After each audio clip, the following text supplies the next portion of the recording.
Hello, good morning. आज हम आपको UP consolidation of holding act का वीडियो लेक्चर 4 है। इसमें आपको हम सेक्शन 90 से 23 तक डिस्कशन करेंगे, ठीक है। इसके पहले मैंने 3 वीडियो अपलोड कर चुके हैं, ठीक है। उसमें जो क्वेश्चन दिए हैं उनको प्लीज़ आप लोग राइट करिए एंड ERP पे अपलोड करिए, ठीक है। चलिए आज देखते हैं हम लोग क्या पढ़ेंगे। आज पढ़ेंगे हम लोग preparation of provisional consolidation scheme, ठीक।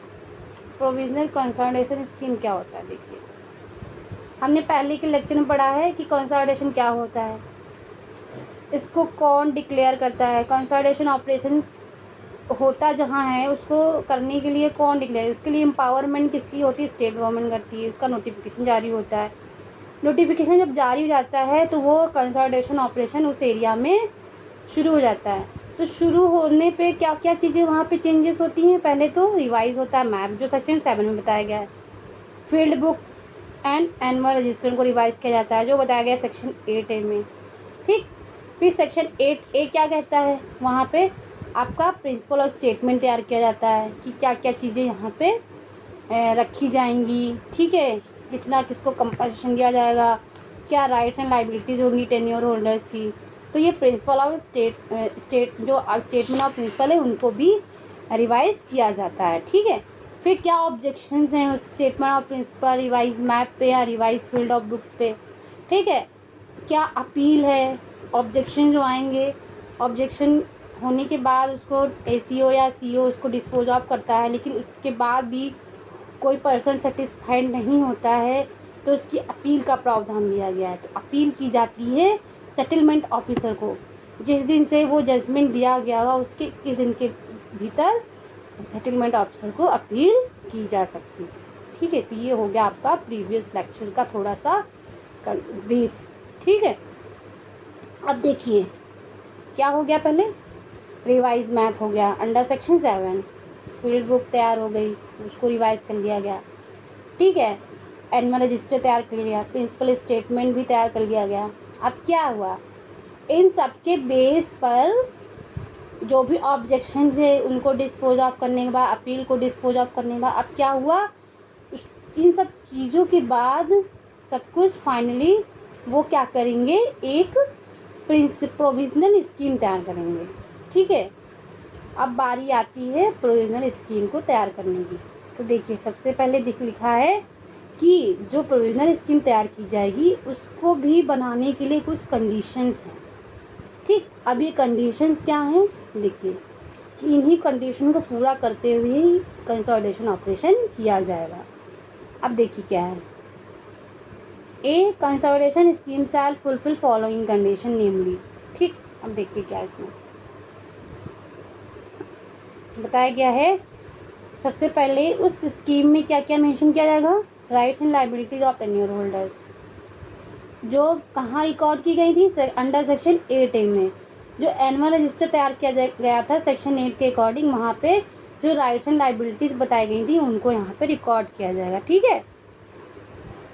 फिर लिखा है subject to the deduction if any made on account contribution to public purpose.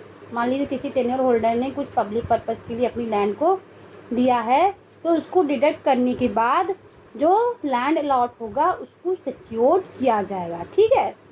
फिर इसमें बी बात करता है,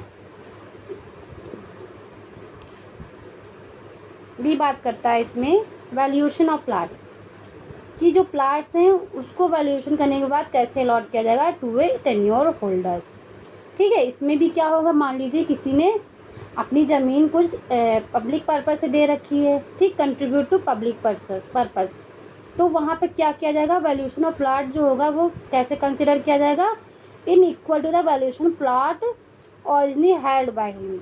मतलब कि मान लीजिए अपनी लैंड को किसी ने पब्लिक पर्पस से दे दिया है तो उसका जो लैंड होगा उसकी क्या देखी जाएगी, मैंने पहले वाले सेक्शन में बताया था, सेक्शन जो आपका 10 था कि कैसे वैल्यूएशन किया जाता है। देखिए सेक्शन 10 देखिए,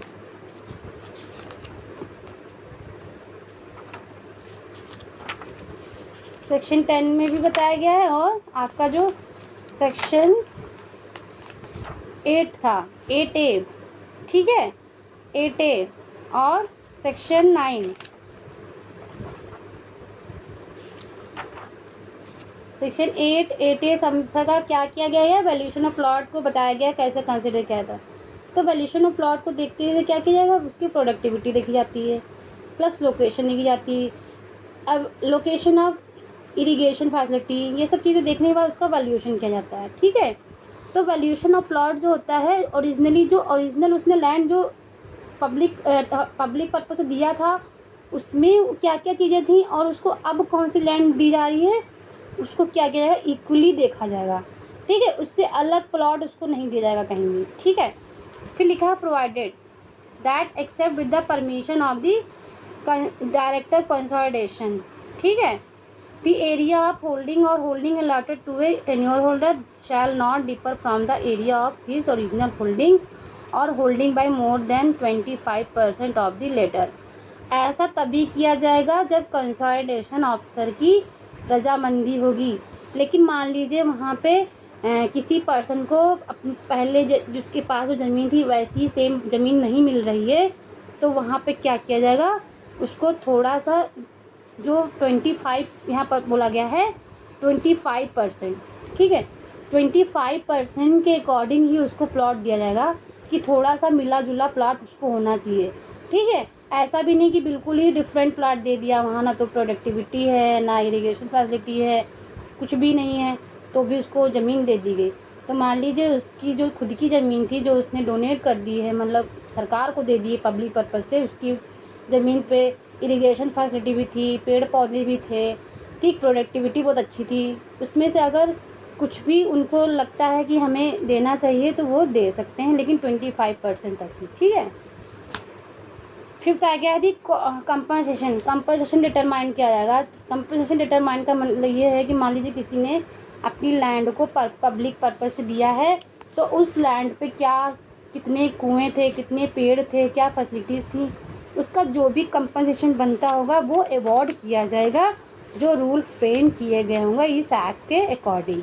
ठीक है, अब ये जो कंपनसेशन है वो कैसे डिसाइड किया जाएगा, देखिए, to the tenure holder for tree wells other improvement. उस जो टेन्योर होल्डर है उस ज़मीन पे उसने जो भी पेड़ पौधे लगाए हैं, कुएँ हैं या अदर इम्प्रूवमेंट उसने ओरिजिनली अपने द्वारा की है, उसके अकॉर्डिंग वो अलॉट की जाएगी ज़मीन। ठीक है, for any contribution to public purposes, या उसने कोई ज़मीन पब्लिक पर्पस से डोनेट की है, कंट्रीब्यूट की है, तो उसके लिए भी कंपनसेशन दिया जाएगा। या मान लीजिए टू द गांव सभा और any other local authority as the case में बी फॉर डेवलपमेंट। ठीक है, if any affected by two in over land belonging to it and allotted to a tenure holder. ठीक है, या किसी गांव सभा ने या लोकल अथॉरिटी ने, ठीक है, या लोकल अथॉरिटी ने विकास के लिए, डेवलपमेंट के लिए कोई अपनी ज़मीन दी है किसी टेन्योर होल्डर्स को, तो उनको भी क्या किया जाएगा, कंपनसेशन दिया जाएगा। ठीक है, फिर डी बात करता है यहाँ पे, डी बात करता है the principle laid down in statement of principle of follow. जो प्रिंसिपल बताए गए होंगे स्टेटमेंट ऑफ प्रिंसिपल में, उसको फॉलो करते हुए प्रिंसिपल को फॉलो किया जाएगा। ठीक है, अब देखिए इसमें ई बात करता है every tenure holder is for as possible allotted a compact area at the place where he is hold the largest part of his holding. मतलब ये है कि जो टेन्योर होल्डर होंगे, जो भी होंगे, एवरी टेन्योर होल्डर, उनको जो लैंड दी जाएगी किसी कॉम्पैक्ट एरिया में अलॉट किया जाएगा, उस जगह पे दिया जाएगा जहाँ पे उस इंसान की, उस किसान की सबसे ज़्यादा ज़मीन है। ठीक है, उसी जगह पे उसको सारे होल्ड्स अलॉट किए जाएंगे। ठीक है, बट यहाँ लिखा है provided no tenure holder may be allotted more chaks than 3। यहाँ बताया गया है कि कोई भी टेन्योर होल्डर को 3 से ज़्यादा चेक अलॉट नहीं किया जाएगा except with the approval in writing of deputy director of consultation. लेकिन यहाँ पे 3 से ज़्यादा अलॉट किया जा सकता है विद द एक्सेप्ट, लिखा है एक्सेप्शन दिया गया है, with the permission of consultation, उसकी लिखित आज्ञा के बाद जो डीडीसी होगा वो क्या करेगा, परमिट करेगा, तो 3 से ज़्यादा चेक दिए जा सकते हैं। ठीक है, बट यहाँ प्रोवाइडेड दिया है no consolidation made shall be invalid for the person mainly that the number of chaks allotted to tenure holder exceed 3। मान लीजिए किसी को 3 से ज़्यादा चेक्स अलॉट कर दिए गए और उसकी परमिशन नहीं ली गई, तो ये नहीं माना जाएगा कि वो जो कंसोलिडेशन ऑपरेशन है वो इनवैलिड हो गया। ठीक है। अब देखिए चेक होता क्या है। चेक जो होता है, जब चकबंदी होने के बाद जो ज़मीन अलॉट की जाती है किसी किसान को, ठीक है, जितने भी टुकड़े दिए जाते हैं, 3 से ज़्यादा नहीं दिए जाएंगे, तो उसको बोला जाता है चक्स। ठीक है।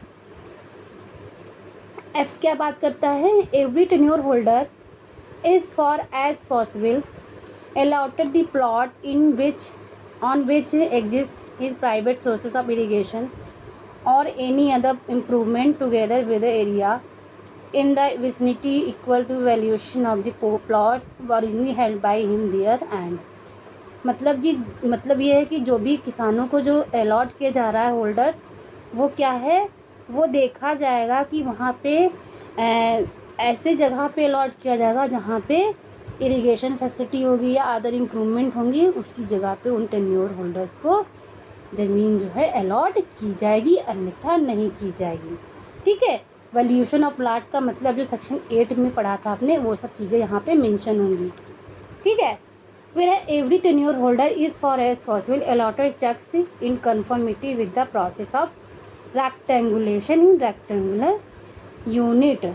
मतलब जो रेक्टेंगुलेशन की बात हो रही है कि जो चेक्स दिए जाएंगे वो कौन से किस शेप के होंगे, रेक्टेंगुल।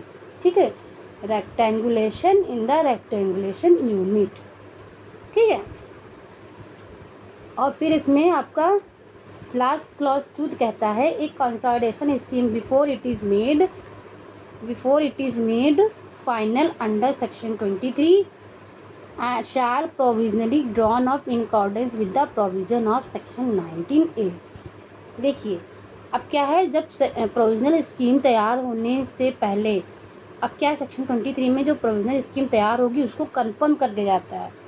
लेकिन सेक्शन 19A में क्या है कि अभी 19 पढ़ रहे हैं आप, इसमें क्या है, कुछ कंडीशंस हैं।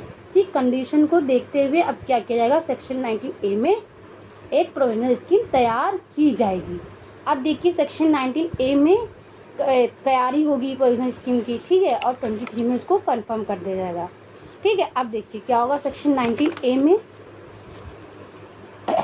19A होता है preparation of provisional consolidation scheme by the ACO, assistant consolidation officer. इसको कौन तैयार करेगा, ACO।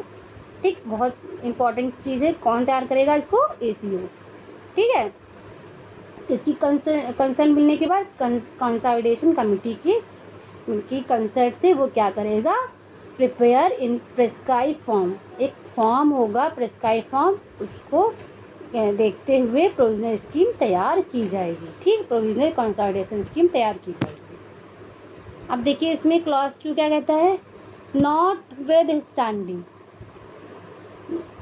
लिखा है not with standing contain in this act Uttar Pradesh abolition and land reform act any other law for time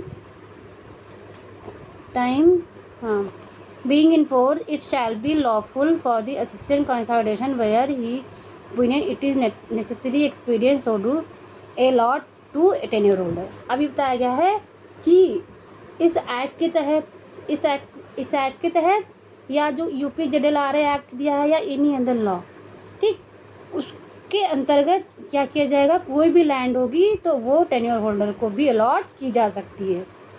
after ये allot कब की जाएगी, आफ्टर डिटरमाइनिंग इट वैल्यूएशन, उसका मूल्यांकन करने के बाद, चाहे वो ज़मीन जो है यूपी ज़मींदारी एबोल्यूशन एक्ट के तहत आती हो, चाहे वो इस एक्ट के तहत आती हो, चाहे वो किसी अदर लॉ के तहत आती हो, वो अलॉट हो जाएगी ज़मीन आफ्टर दी डिटरमाइनिंग वैल्यूएशन। ठीक है।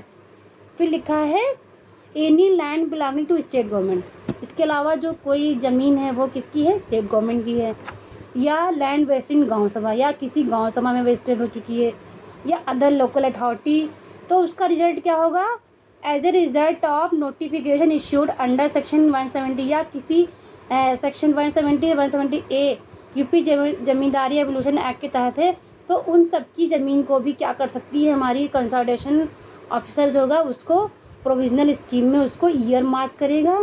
ठीक है, कि इनकी ज़मीन को भी हम लोग क्या कर सकते हैं, कंसोलिडेट कर सकते हैं, किसी को इस एक्ट के तहत भी हम लोग ज़मीन को क्या कर सकते हैं, किसी को दे सकते हैं।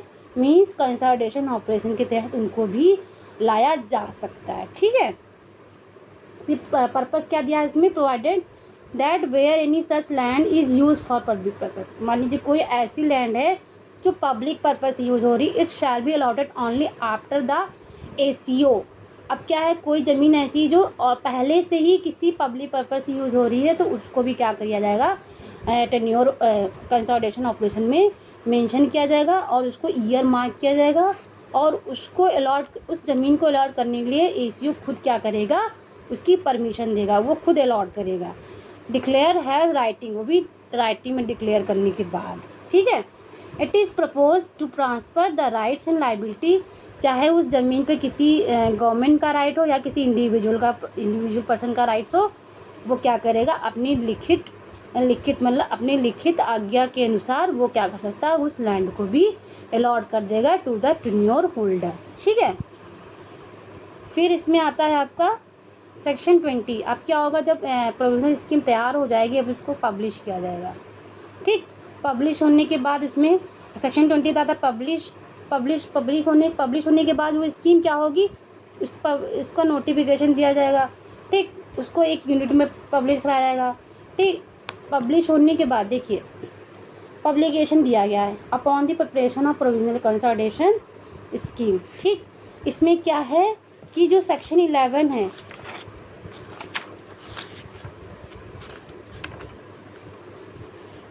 देखिए पब्लिकेशन दिया गया है कि ACO क्या करेगा, अब उस स्कीम को पब्लिश कराएगा। ठीक है, और फिर उसकी जो कॉपी होती है, उसका जो नोटिस होता है वो क्या करेगा, टेन्योर होल्डर को भेजता है। ठीक, टेन्योर होल्डर या इंटरेस्टेड पर्सन जो होते हैं उनको भेजी जाती है।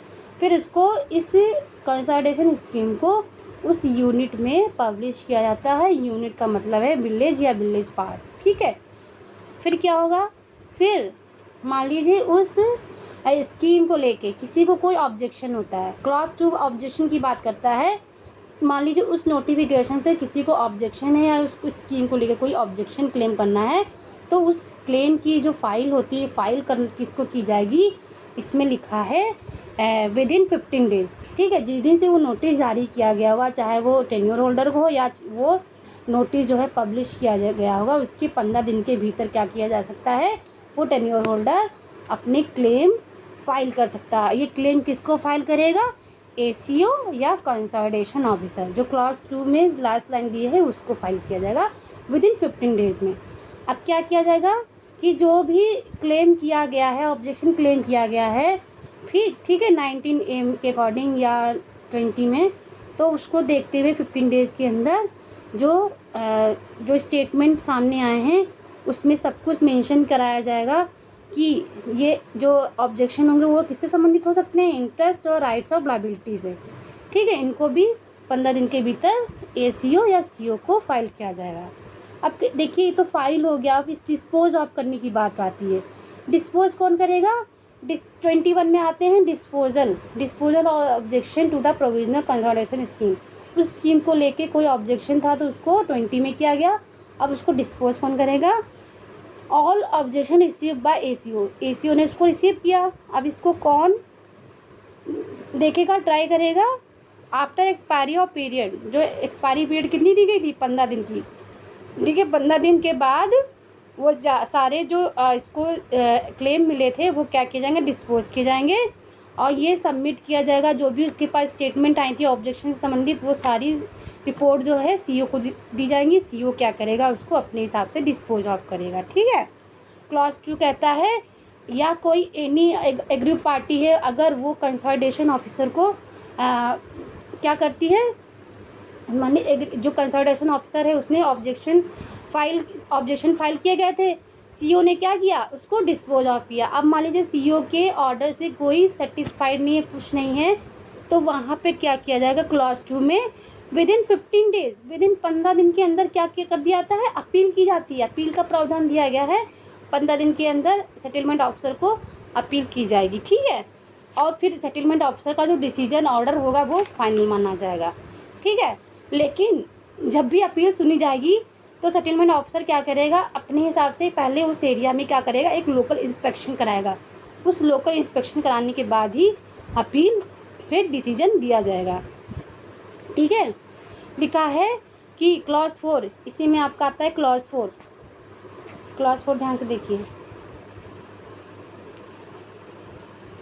क्लॉज 4 में लिखा है कि इफ़ ड्यूरिंग, इफ, ये आपका क्लॉज बहुत बड़ा है, हम सोच रहे हैं आपको कल पढ़ाएं। ठीक है, इस पे ये वाला सेक्शन हम आपको कल फिर से पढ़ा देंगे। आज के लिए बेटा इतना ही। ठीक है, ओके, थैंक यू क्लास। अभी बहुत है, हौज पौज हो जाएगी ऐसे।